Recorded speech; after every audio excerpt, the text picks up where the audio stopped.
الذي أسس قواعد الأحكام على مصالح الأنام محمد وآله وأصحابه الكرام.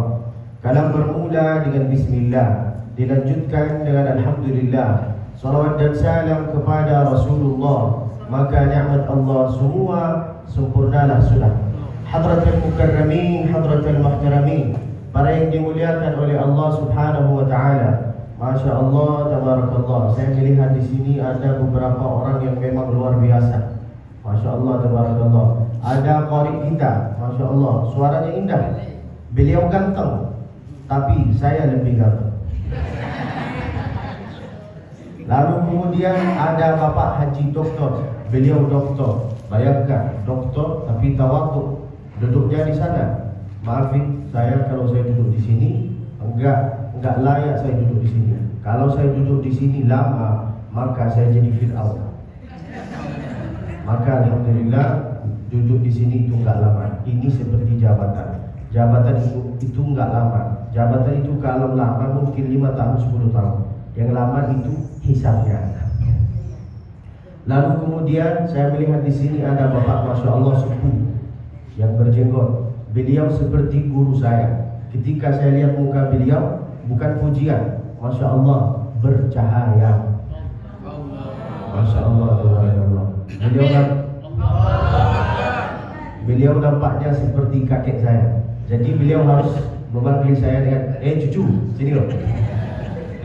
Lalu kemudian saya lihat Masya Allah bapak-bapak yang ada di sini. Lalu kemudian ibu-ibu, Masya Allah, ibu-ibu, emak-emak, nenek-nenek. Di mana-mana jamaah saya itu nenek-nenek, Masya Allah. Dan Masya Allah yang akan masuk surga lebih awal yaitu adalah nenek-nenek. Berarti kalian nenek-nenek? Oh iya, saya lupa. Sebenarnya saya itu harus salaman dulu. Assalamualaikum warahmatullahi wabarakatuh. Lupa dengan salaman enggak apa-apa, asal enggak lupa sama kamu. Langsung saja melihat ustaznya masih muda, masih cute, masih imut, masih ganteng, masih laku. Alhamdulillah. Hadratul mukarramin, hadratul muhtaramin, para yang dimuliakan oleh Allah Subhanahu wa taala, ibu-ibu, bapak-bapak, kepala desa, kepala kantor, yang berkepala ataupun enggak berkepala. Mudah-mudahan semua yang ada di sini insyaallah dirahmati oleh Allah Subhanahu wa taala. Mudah-mudahan semua yang ada di sini insyaallah banyak rezekinya. Banyak hartanya. Banyak emasnya. Banyak cincinnya. Banyak bininya. Enggak ikhlas kalian. Macam mana mau masuk surga? Oh, enggak mau masuk surga.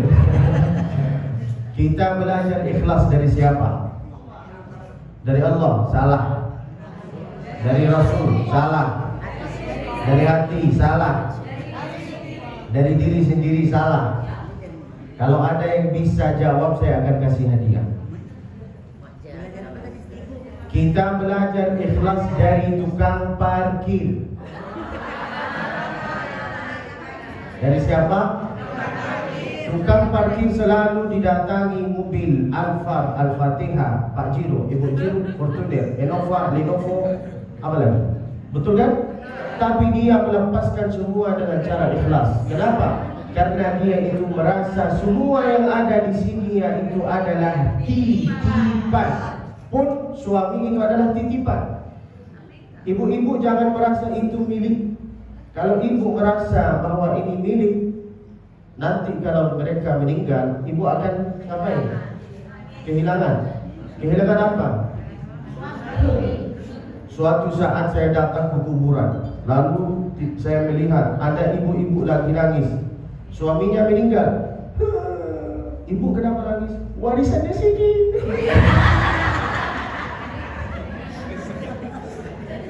Oleh itu maka bapak ini jangan terlalu sayang sama ibu ini. Kata Nabi alaihi salatu wassalam, itu kata Nabi bukan saya. Ahbib habibaka haunan ma asa an yakuna baghidaka yawman ma.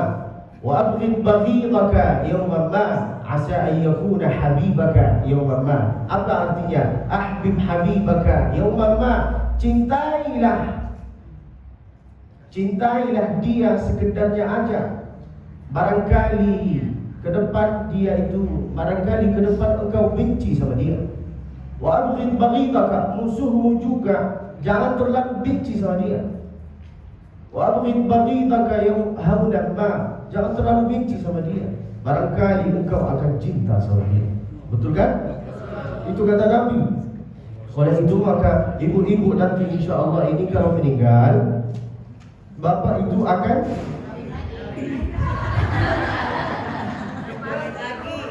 mereka berkata sendiri. Terus dari tadi enggak ikhlas, kenapa? Lalu kemudian perkenalkan diri, nama saya yaitu adalah Abdul Basit, bukan Abdul Basir, Abdul Basit. Kalian tahu Abdul Basit kan? Orang itu yang namanya Abdul Basit Abdul Somad. Tahu kan Abdul Basit Abdul Somad? Apa enggak tahu? Tahu Syarukan? Aku misi curalo. Tahu? Masya Allah. Abdul Basit Abdul Somad yang suaranya itu Masya Allah luar biasa, seperti beliau. Masya Allah, tabarakallah. Bismillahirrahmanirrahim.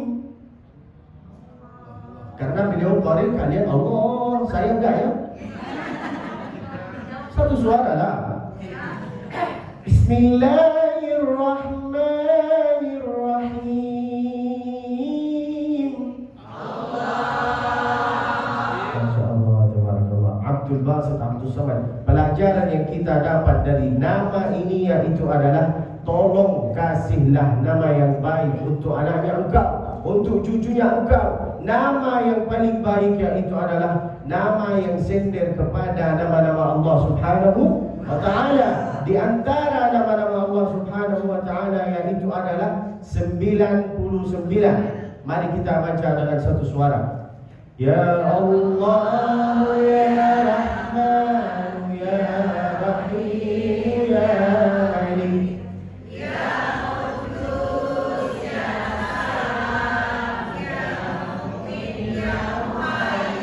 Ibu-ibu, bapak-bapak yang hafal alhamdulillah, yang belum hafal al-asmaul husna enggak apa-apa, pura-pura ikut sama saya. Yang penting mulutnya engkau ini bergerak.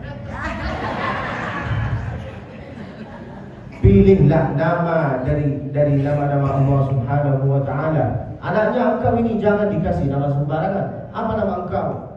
Apa nama engkau? Innova, Linovo, Novi, Linova, Innova. Jangan tersinggung. Dikasihlah nama yang baik. Lalu kemudian usia saya 25.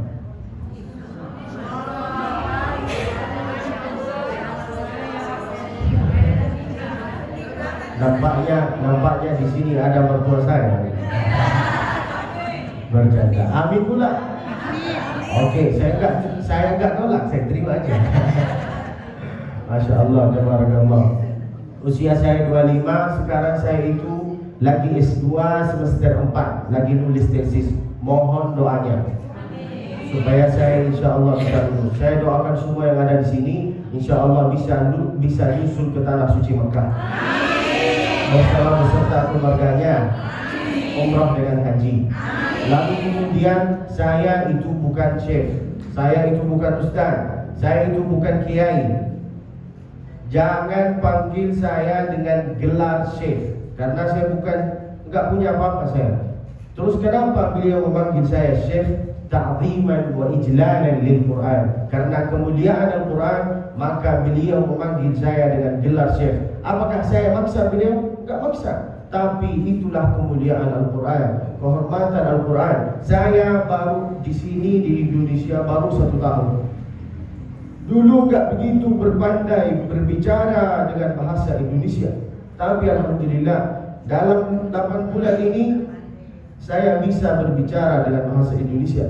Kok bisa? Karena saya belajar. Dari mana saya belajar? Dari ceramah Ustaz Abdul Somad. Sambil saya mendengar ceramahnya beliau, maka saya nulis. Apa artinya campakkan buku sungai? Apa artinya ini? Apa artinya ini? Apa artinya? Semua saya tulis. Oleh itu maka dari itu ibu-ibu, bapak-bapak, kalau mau belajar sesuatu, belajarlah. Enggak harus disuruh. Mau jadi apa engkau ini? Belajarlah. Walaupun ibu-ibu ini belajar, enggak apa-apa. Lalu kemudian di Makkah itu, di Madinah itu, kalau ada orang mau dipanggil dengan gelar syekh, maka dia itu harus punya 3 sifat. Berapa ibu? 3 sifat. Ya, bukan 3 bini. Sifat yang pertama yaitu adalah syekhul ilm, orang yang berilmu. Seperti siapa? Seperti bapak-bapak yang ada di sini. Masya Allah. Seperti siapa? Ibu-ibu yang ada di sini. Seperti siapa? Ustaz-ustaz. Seperti contoh Ustaz Abdul Somad. Seperti siapa lagi? Gus Bahak. Seperti siapa lagi? Idrus Ramli. Siapa lagi?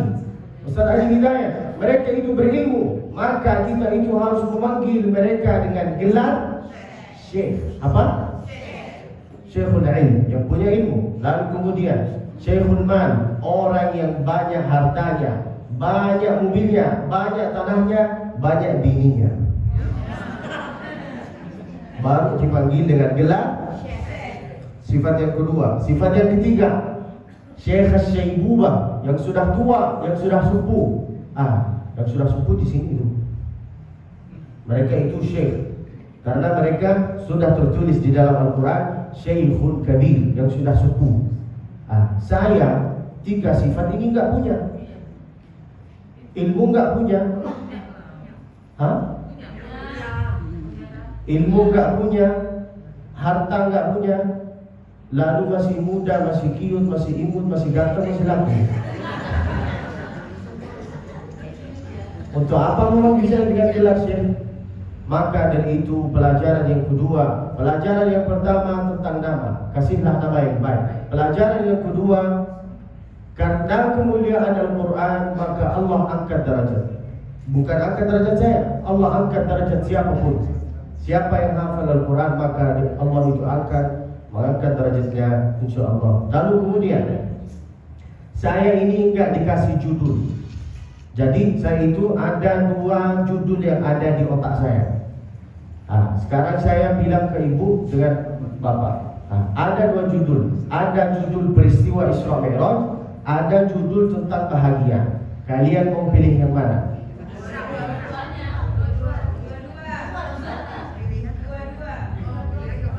Kalau dua-duanya saya sampaikan sekarang, nanti saya enggak diundang lagi.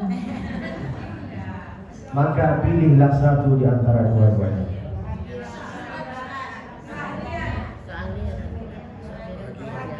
Bahagia. Oke, Isra Mi'raj sedikit, lalu kita lanjut ke bahagia. Sepakat? Buka di HP-nya, tulis di Google Sholawat Tarhim. Coba tulis di Google Sholawat Tarhim. Kita ambil sedikit dari cerita dari peristiwa Isra Mi'raj. Sudah tulis? Kalau sudah nulis lalu enggak nampak, berarti internetnya enggak ada. Jangan marah-marah. Pakai habis. Mau minta wifi pula? La ilaha illallah.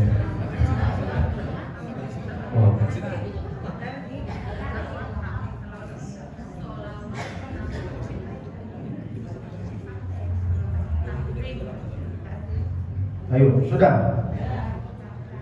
A'udzu billahi minasy syaithanir rajim.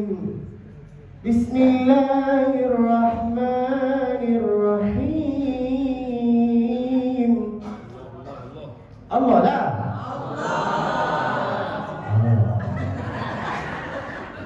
Saya baca Al-Quran dulu, setelah itu saya baca sholawat tarhim. Subhanalladzi asra bi'abdihi layla.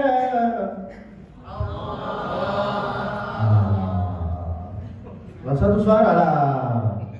Kalau kalian ngantuk, saya ikut ngantuk. Mari kita tidur bersama. Bismillahirrahmanirrahim. Jangan. Pasti tertidur ini. La ilaha illallah. Subhanalladzi asra bi'abdihi layla minal masjidil haram ilal masjidil aqsa alladzi barakna hawlahu linuriyahu min ayatina innahu was-sami'ul basir.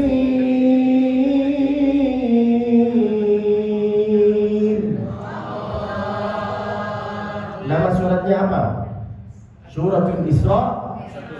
Suratul Isra. Lalu kemudian kita lanjut sholawat tarhim. Kita baca dengan satu suara. Sepakat?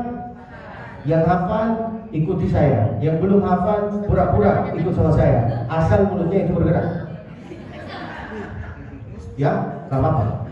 As-salat, ayo 1, 2, 3. As-salatu wassalamu alaik ya imam al-mujahidin ya Rasulullah.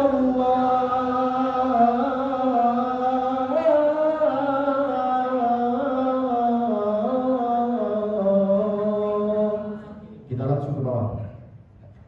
Ya man asra bikal muhaiminu laylan nilta ma nilta wal anamu niyamu.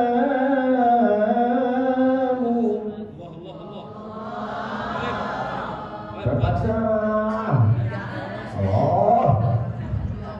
Wa taqaddamta lis-salati fasalla kullu man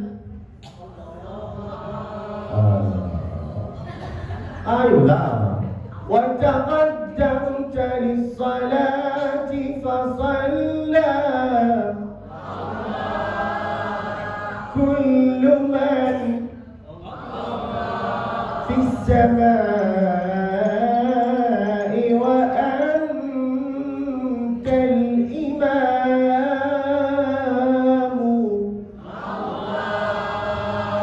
Kita sekarang artikan. Subhana, maha suci Allah, alladzi yang asra memperjalankan bi'abdihi hamba Allah, yaitu adalah Nabi Muhammad, lailan pada suatu malam. Bi'abdihi asra, subhanalladzi asra bi'abdihi lailan. Dari mana ke mana? Dari mana ke mana? Minal masjidil haram. Sampai mana? Ilal masjidil aqsa. Untuk apa? Alladzi barakna hawlahu linuriyahu min ayatina. Untuk apa Allah itu ngasih kepada kita cerita-cerita kayak gini? Wa kullan naqussu 'alaika min anba'ir rusul. Untuk apa? Ini menunjukkan kepada kita bahwa Allah itu berkuasa. Oleh itu maka ambillah pelajaran dari itu. Lalu kemudian ya man asra bikal muhaiminu lailan. Apa artinya itu? Kita selalu mendengar sholawat tarhim ini, apalagi sebelum sholat subuh. Di Makkah itu enggak ada sholawat tarhim ini, enggak pernah saya dengar. Tapi ketika saya datang ke Indonesia ini, mendengar sholawat tarhim ini, lalu baru saya faham bahwa isinya sholawat tarhimnya itu adalah tentang peristiwa Isra dengan Mi'raj. Dengarlah baik-baik. Ya man asra bikal muhaiminu lailan. Kapan terjadi itu? Pada suatu malam. Kapan terjadi itu? pas orang tidur. Semua pada tidur. Itulah artinya nilta wal anamu niyamu. Allah, saya membaca sendiri saya Allah. Nilta wal anamu niyamu. Terjadilah peristiwa Isra Mi'raj itu pas orang-orang itu tidur di Makkah. Kenapa istiwa Mi'raj itu terjadi sebelum hijrah? Kenapa enggak terjadi setelah hijrah? Ada yang tahu? Kalau peristiwa Isra Mi'raj itu terjadi setelah hijrah, maka kaum musyrikin itu akan berkata apa? Pantesan terjadi setelah hijrah, karena Nabi berkuasa, karena politik sudah ada di tangannya Nabi, karena Nabi sudah ada followers. Betul kan? Karena Nabi. Tapi itu semua terjadi sebelum hijrah. Terjadi sebelum hijrah. Pada saat itu, bayangkan, dua orang tuanya Nabi meninggal sebelum hijrah. Sekarang pertanyaan saya, kenapa dua orangnya Nabi itu meninggal lebih dahulu daripada orang-orang yang lain? Kenapa?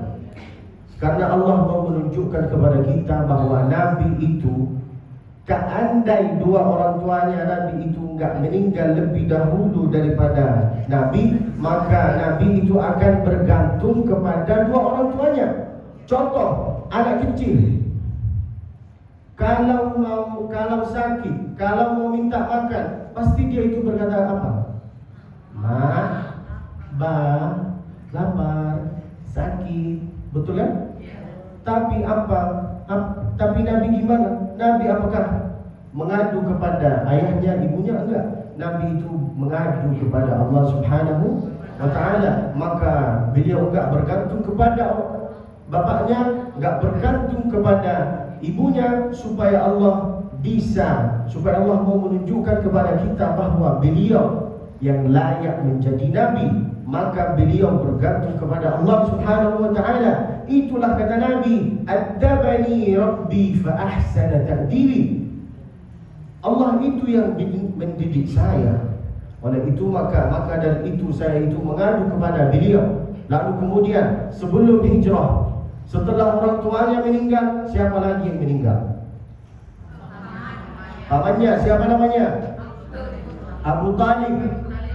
Kakeknya namanya Abdul Muttalib, pamannya namanya Abu, istrinya namanya Siti Khadijah. Bayangkan, sebelum hijrah dua orang tuanya meninggal, lalu pamannya meninggal, lalu istrinya meninggal. Yang pernah Nabi bergantung kepada mereka, tapi dua ini patah di waktu yang sama sebelum hijrah. Itu semua terjadi sebelum hijrah. Ini menunjukkan kepada kita, Pak, kepada kita ibu, sebelum hijrah itu Nabi enggak berkuasa, followers enggak punya, politik enggak dikuasai sama dia. Tapi setelah hijrah apa yang terjadi? Beliau berkuasa, politik di tangannya dia. Orang-orang yang berkata politik itu enggak usah, berarti engkau ini enggak faham dengan sejarah. Politik itu penting bagi kita, penting bagi umat Islam. Kalau enggak dikuasai sama kita, akan dikuasai sama orang yang enggak faham dengan agama. Betul kan? Itu heran, Masya Allah, beliau jadi Kementerian Agama tapi enggak faham dengan bahasa Arab. La ilaha illallah Muhammadur Rasulullah. Saya enggak menyindir. Yang tersindir berarti dia. Kata Ustaz Abdul Somad, yang tersinggung dengan ceramah saya, maka dia itu akan cepat mati.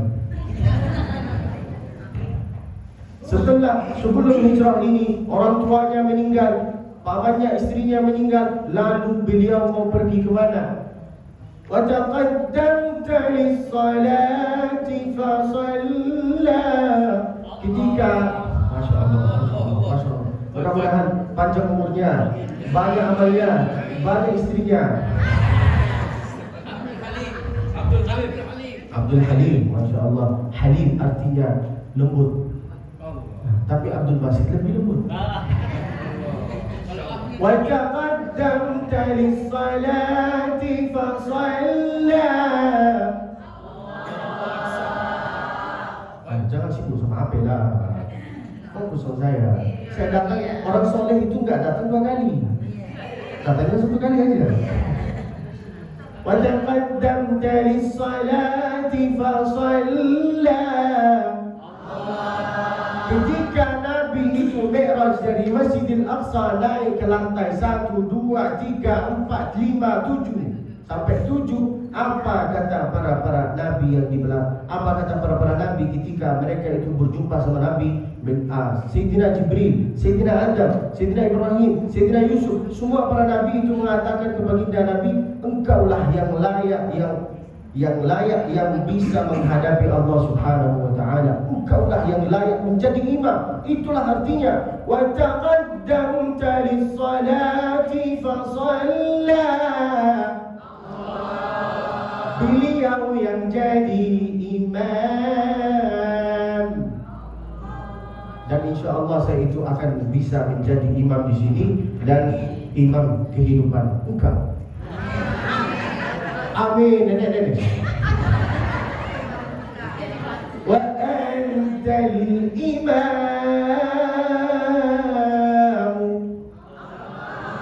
Ketika Nabi alaihi salatu wassalam turun dari Al-Mi'raj, dari Sidratul Muntaha turun ke Makkah, beliau cerita ke Sayyidina Abu Bakar kepada sahabat-sahabatnya. Ini menunjukkan, denganilah baik-baik, kenapa istiwa Mi'raj itu terjadi sebelum hijrah. Dari situ muncullah siapa yang memang Islamnya benar-benar, siapa yang memang Islamnya itu lalai, munafik. Maka muncullah dari situ.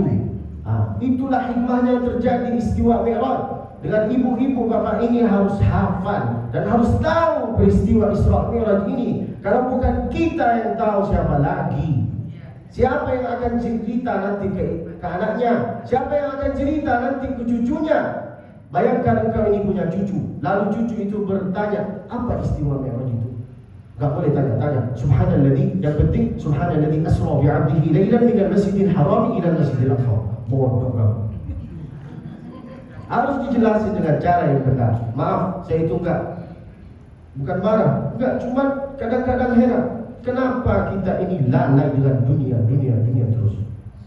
Oleh itu maka kita itu harus hafal sejarah Nabi alaihi salatu wassalam. Dari situlah, lalu ketika Nabi itu balik ke Masjidil Haram, ke Makkah, beliau cerita kepada sahabat-sahabatnya, wahai Abu Bakar, tadi malam itu saya pergi sama Sayyidina Jibril dari Masjidil Haram ke Masjidil Aqsa, lalu saya naik ke Sidratul Muntaha, lalu saya jadi imam, lalu kemudian gini. Apa kata kaum musyrikin? Mereka itu berkata, innahu la majnun. Nabi kalian itu majnun, crazy. Nabi kalian itu kadzab, pendusta. Nabi kalian itu sahir dia. Betul kan?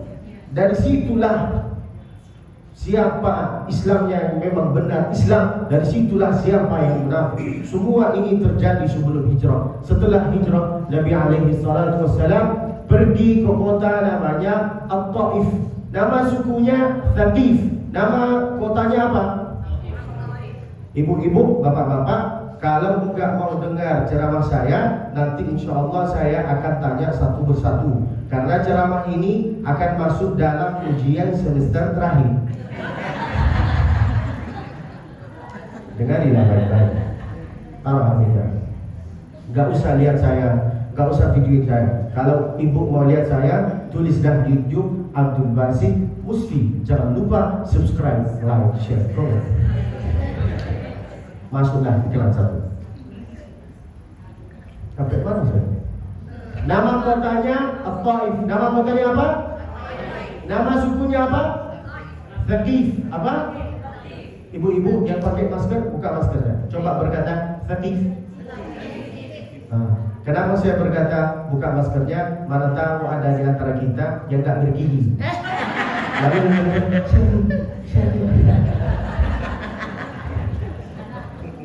saya itu nggak bisa serius terus, nggak bisa.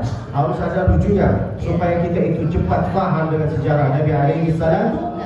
Nama kotanya, nama sukunya Ketika Nabi pergi ke Al-Taif, beliau bersangka baik terhadap penduduk yang ada di sana. Ternyata mereka itu menjemput Nabi dengan apa? Dengan caci maki. Dengan apa lagi?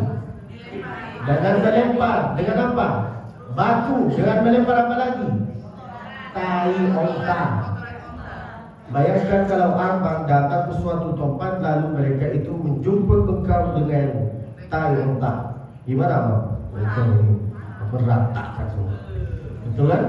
Apalagi orang Medan, tak peduli dengan lampu merah, tak peduli dengan polisi, tak peduli.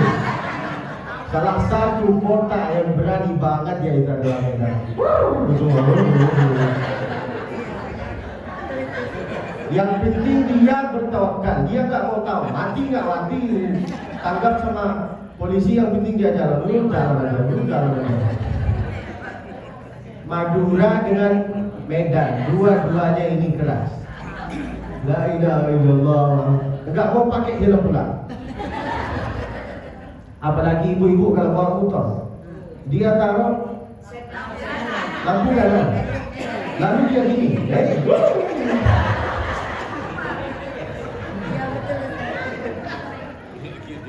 Kalau kita apa namanya bangsa ini?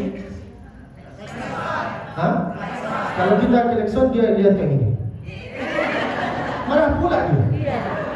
La ilaha illallah. Dia sudah tahu dia salah tapi enggak mau ngaku. Fir'aun.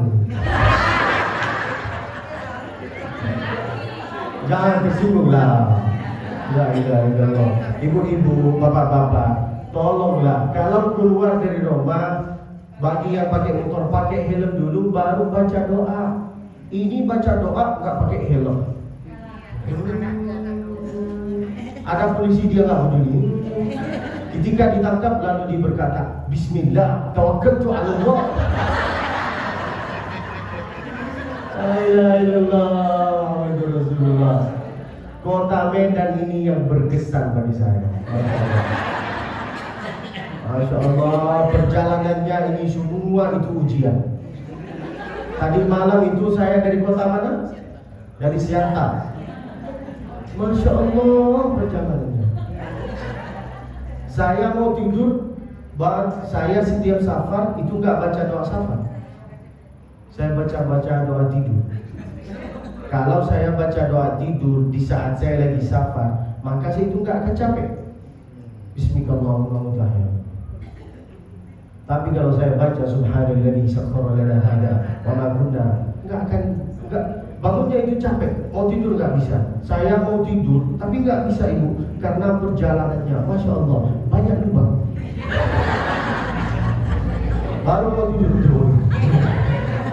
Ujian apa ini? Masya Allah, Medan, the best. Mudah-mudahan sukses selalu, insya Allah. Ketika Nabi ada di kota Taif, lalu mereka menjemput Nabi dengan lemparan. Apa yang terjadi? Bayangkan ibu, taruh posisimu di posisi Nabi. Ketika Nabi itu dilempar, lalu berdarah mukanya Nabi, bahkan giginya, bahkan kakinya, sampai darahnya itu mau menetes ke bawah. Lalu datanglah Malakul Jibal. Malak artinya King Al-Jibal, yang menguasai gunung-gunung.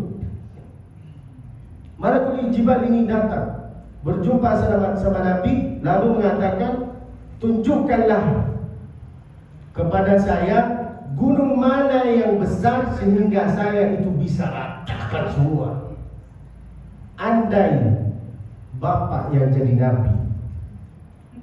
Lalu ditawarin sama Malakul Jibal, wahai Muhammad, kalau darahnya engkau ini yang ada di kakinya engkau, kalau sudah tetes ke lantai ini, maka saya itu akan ratakan semua. Pasti kalau kita jadi Nabi, pasti sebelum menetes ke bawah, pasti kita kayak gini. Betul kan? Tapi kata Nabi alaihi salatu wassalam, in syi'ta utbiqu alaihim al-akhshabain. Apa kata Nabi? Allahumma hdi qaumi fa innahum la ya'lamun. Berikanlah hidayah kepada mereka Allah. Allahumma akhrij min aslabihim man ya'budullah wa la yusyriku bihi syai'an. keluarkanlah dari sulbi anak-anak keturunan cucu-cucu dari mereka yang bersembah kepada Engkau ya Allah. Ternyata sekarang setelah Nabi itu berdoa, apa yang terjadi? Semua penduduk followers yang ada di sana, mereka sekarang 99 muslim. Masya Allah, tabarakallah. Lalu kemudian nggak bisa saya lanjut. Waktu saya sampai jam berapa? Sampai asar. Sholat asar di sini jam berapa? Berarti saya lanjut Isra Mi'raj lalu dengan bahagia. Ibu mau bahagia sama siapa? Aduh, nggak ada yang berkata sama saya. Harus berdaftar. Ketika Nabi turun dari kota At-Taif, karena dakwahnya Nabi itu enggak diterima di kota At-Taif, maka beliau menuju ke kota Makkah.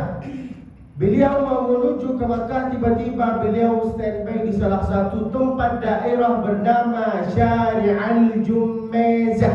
Apa nama daerah itu? Kalau enggak hafal saya akan tanya satu persatu. Ingat ya, ini ujian semester terakhir. Kalau saya jadi dosen kayak gini pertanyaannya, satu persatu, 1, 2, 3. Bukan seperti sekarang. Saya masuk ujian TOEFL. Bayangkan pertanyaannya dari mana? Ada 3 orang, bapak dengan anaknya. Mereka masuk ke Indomaret. Bapaknya ada beli beras. Kira-kira 2 anaknya itu beli apa ya? Mereka mau beli es krim. Terserah mereka mau beli es krim, mau beli rokok, mau beli apa pula. Kok pertanyaannya itu? Gak peka nih orang yang tahu pertanyaan. Taruhlah pertanyaan tentang sejarah Nabi alaihi salatu wassalam. Nama daerahnya Syari'an. Nama daerahnya Syari'an Jummezah dengan satu suara. Nama daerahnya apa? Nama masjidnya Masjidul Jin. Apa artinya jin? Jin apa artinya? Jin artinya hantu, hantu artinya setan, setan artinya engkau. Jangan tersinggung lah. Jin artinya hantu, hantu artinya setan. Beliau karena dakwahnya enggak diterima di sana, maka beliau mau menuju ke kota Makkah. Beliau lagi membaca ayat Al-Quran. Tiba-tiba datanglah kelompok jin mendengar bacaan ayat Al-Quran. Lalu mereka itu berkata apa? Wow, haji, amazing, oh my God. Itu bukan kata saya. Kata Allah Subhanahu wa taala, bunyinya kalimat, bunyinya kayak gini. Qul uhiya ilayya annahu istama'a nafarun minal jin. Ada sekelompok jin mendengar bacaan ayat Al-Quran. Lalu mereka itu berkata apa? Faqalu inna sami'na Qur'anan ajaba. Wow, amazing, oh my God. Itulah kata jin. Mendengar bacaan ayat Al-Quran, mereka berkata haji. Setelah itu mereka ngapain? Mereka masuk Islam, bahkan beriman. Itu jin. Kadang-kadang kita ini punya kawan, punya teman yang sifatnya sifat jin. Gak mau mendengar, gak mau baca, gak mau mendekati diri sendiri kepada ahli Al-Quran. Betul kan? Kadang-kadang kita ini kalau mau mengusir setan itu cukup dengan ayat Al-Kursi. Allahu la ilaha illa huwal hayyul qayyum la ta'khudhuhu sinatun wa la nawm. Kalau mau mengusir setan harus baca ayatnya kayak gitu. Tapi kalau ibu baca Allahu la ilaha illa huwal hayyul qayyum, setan itu mengatakan lembut sekali kau. Kalau mau mengusir setan itu harus membaca ayatnya dengan tegas, bukan keras, tegas. Allahu la ilaha illa huwal hayyul qayyum la ta'khudhuhu sinatun wa la nawm. Ibu juga kalau marah terhadap suaminya kayak gini. Bapak dari mana? Makan apa? Kok lama? Kayak gitu, keluarin lah ini. Pasti mereka itu paham. Lalu kemudian kadang-kadang kita ini kalau mau mengusir kawan dengan sifat dan sifat jin, kita itu gak bisa. Kenapa? Karena kita baca ayat al-kursi, dia pula baca ayat al-kursi. Mana di antara kita itu yang setan? La ilaha illallah. Dari situlah mereka masuk Islam lalu beriman. Yahdi ila rusydi fa amanna bi. Kayaknya mereka sudah hafal. Walan nusyrika bi rabbina ahada. Yang terganggu dengan lafaz Allah, yang terganggu dengan adzan, maka dia itu setan. Bukan saya yang mengatakan, jangan tersinggung. Yang namanya adzan itu harus kencang dengan waktunya bersamaan. Allahu Akbar, Allahu Akbar. Itu namanya adzan. Tapi kalau adzannya itu sembunyi-sembunyi atau pelan-pelan atau masing-masing, itu namanya talqin. Apa? Apa artinya talqin? Ketika ibu, ketika bapak lagi menghadapi sakaratul maut kayak gini, tiba-tiba datanglah saya Abdul Basit Musfi, azan di telinganya engkau. Tapi jangan kayak gini, Allahu Akbar. Terkejut dia, cepat mati nanti. Pelan-pelan. Allahu Akbar, Allahu Akbar. Itulah namanya talqin. Ibu-ibu yang punya suami seperti sifat Fir'aun, enggak mau sholat berjamaah, bapak-bapak, abang-abang yang mengatakan sholat itu ya enggak apa-apa, di rumah enggak apa-apa. Yang sholat di rumah itu namanya laki-laki solehah. Apa? Yang sholat di masjid itu namanya laki-laki soleh. Yang di rumahnya laki-laki. Nah, jangan dikatakan di rumah. Yang sholat di rumah itu sholat sunnah, bukan sholat fardu. Oke, Ibu? Nanti ibu-ibu kalau punya suami atau punya anak enggak mau sholat, ibu dah talqinkanlah dia. La ilaha illallah. Jangan sekarang, belum mati saya. Coba ibu amalkan ini, pasti dia itu akan rajin sholat nanti, insya Allah ya. Atau kalau enggak bisa talqin, ibu takut untuk mentalqinkan dia, maka ibu sambil masak baca lagu ini. Pasti ibu ini semua hafal lagu ini. Walaupun hidup seribu tahun. Jangan dulu langsung, sambil masak kan. Pelan-pelan dulu. Walaupun hidup seribu tahun, bila tak sembahyang